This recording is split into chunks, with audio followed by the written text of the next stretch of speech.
Ciao a tutti, io sono Mirko e oggi vediamo questo kit per FPV della iShin. Si tratta del Novice One, se volete acquistarlo trovate il link in descrizione. Prima di vedere nel dettaglio cosa troviamo all'interno della confezione vorrei soffermarmi un attimo sulla valigetta, che è molto rigida e tiene ben protetto tutto quello che c'è al suo interno.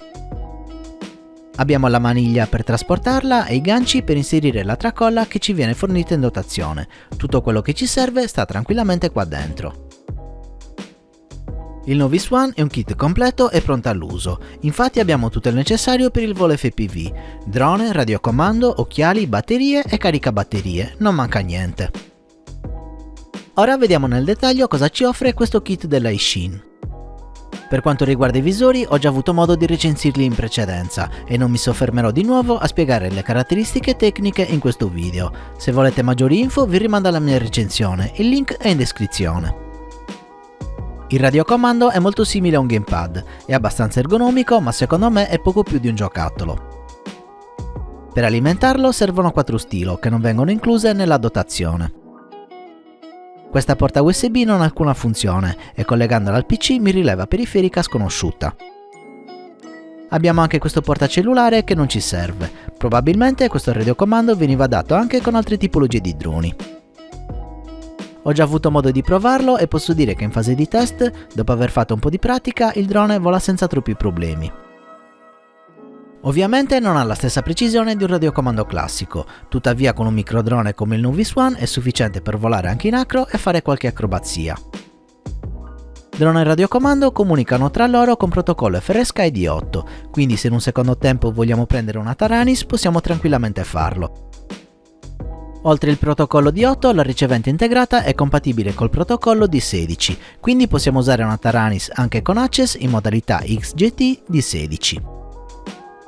Accendiamo il radiocomando premendo questo tasto. Per armare il modello sarà sufficiente mandare il gas verso il basso e premere questo tasto. Ora il drone è armato. Per disarmare premiamo 2 volte fino a quando i LED non si spengono. Questo tasto è per le modalità di volo, con entrambi i LED spenti siamo in acro. Con il LED verde acceso siamo in modalità stabilizzata, in questa modalità il drone rimane a livello e non si capovolgerà durante il volo. Consiglio questa modalità ai principianti o comunque se siete dentro casa, perché in spazi stretti la modalità acro è difficile da gestire. Con il LED verde e quello rosso accesi siamo in modalità Air Mode.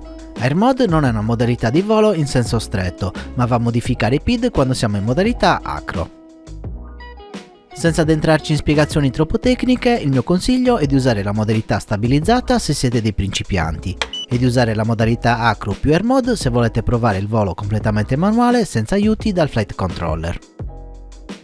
In dotazione ci viene fornito un caricabatterie con 6 canali indipendenti, compatibile sia con le LiPo standard che con quelle HV. Con questo interruttore selezioniamo la tensione finale della cella, 4.20 V per le standard verso il basso e 4.35 V per le HV in alto. Per motivi di sicurezza è importantissimo collegare solo una batteria per canale, quindi evitiamo di usare contemporaneamente questi 2 ingressi o di usare un cavo sdoppiatore per collegare più batterie ad un singolo ingresso.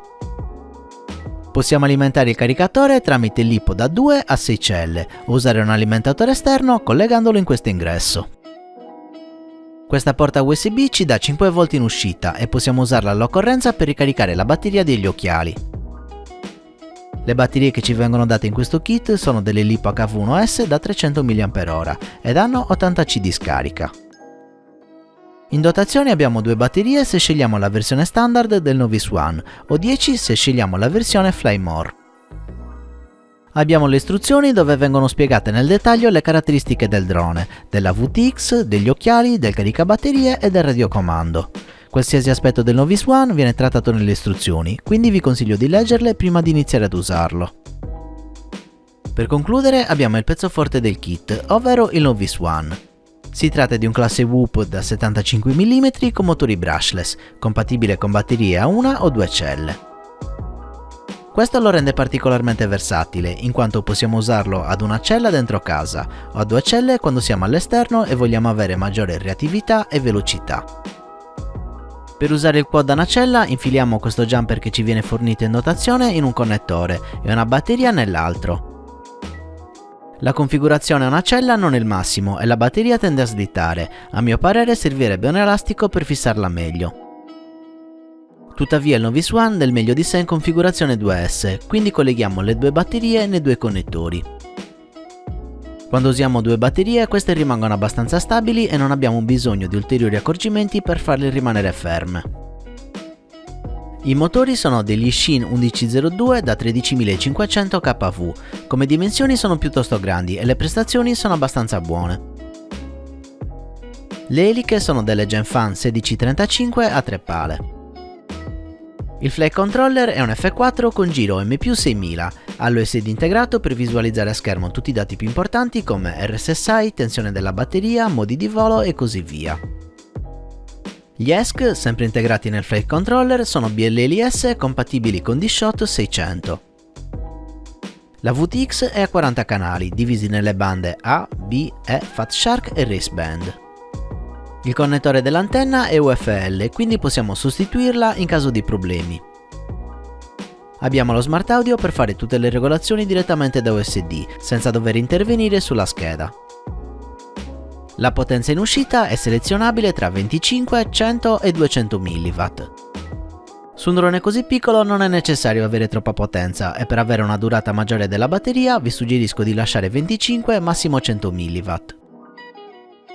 La videocamera è una Runcam Nano 2 con sensore CMOS da 1/3, la lente è da 2.1 mm e il FOV è da 155 gradi. Il formato è 4/3. L'Ishin Novice One è una soluzione dedicata a chi vuole avvicinarsi all'FPV per la prima volta partendo da zero. Con un solo acquisto abbiamo praticamente tutto quello che ci serve: drone, occhiali, radiocomando, batterie e caricabatterie. Sicuramente il punto forte dell'offerta è il drone, le caratteristiche infatti sono tra le migliori della categoria a 75 mm. Possiamo usarla a 1S dentro casa senza paura di far troppi danni, o a 2S se siamo all'esterno. I motori sono molto reattivi e permettono di volare in acro facendo i vari trick che facciamo di solito con un drone più grande. La qualità della videocamera è ottima e ricordo che è una Runcam Nano 2. Il radiocomando è ok, non è paragonabile a una Taranis o una FlySky, ma ci permette con un po' di pratica di far volare il drone senza troppi problemi. Il punto debole a mio parere sono i visori, che ho trovato scomodi e senza molte funzionalità. Ed eccoci arrivati alla fine della recensione e la domanda che dobbiamo porci è se valga la pena o meno comprare questo Novice One. La risposta secondo me è sì e no e dipende molto da persona a persona. Se pensate sia il caso di partire subito con radioocchiali di un certo livello, potreste trovare dei limiti nell'offerta Ishin. In questo caso, per rimanere su questa categoria, potete valutare un Trashcan, un X9 Lite e degli EV800DM. In questo modo avete un micro molto simile al Novice One, ma radioocchiali decisamente migliori. Sicuramente il costo totale è superiore e dovete considerare che mancano ancora batterie e caricabatterie. Inoltre, per sfruttare al meglio queste componenti si rende necessario un minimo di configurazione e qualche aggiornamento firmware. Se non vi spaventano le configurazioni e gli aggiornamenti, questa è la scelta ideale. La qualità è più alta, ma dobbiamo considerare che il prezzo totale è decisamente superiore. Le cose invece iniziano a cambiare se non avete tempo e voglia di imparare a muovervi su Betaflight, blindare un radiocomando, collegare una VTX e settare un visore. Una cosa da tenere in considerazione esaminando questo kit è che oltre ad avere tutto in un unico bundle non dobbiamo fare nessun tipo di configurazione. Il drone è completamente preconfigurato su Betaflight, è blindato a radiocomando e il visore è settato all'esatta frequenza della VTX. Questo significa che non dobbiamo nemmeno scaricare Betaflight, in quanto il drone è già perfetto al suo arrivo. Colleghiamo le batterie, accendiamo il visore e siamo pronti al volo. In definitiva, la caratteristica fondamentale è l'estrema immediatezza che ci dà questo prodotto. Come ho detto, radiocomando e visori non sono il massimo. Un punto a favore di questo kit è che possiamo prendere in un secondo momento una Taranis, visto che la ricevente integrata è compatibile con FrSky, e degli occhiali migliori, visto che la VTX è a 5.8 GHz.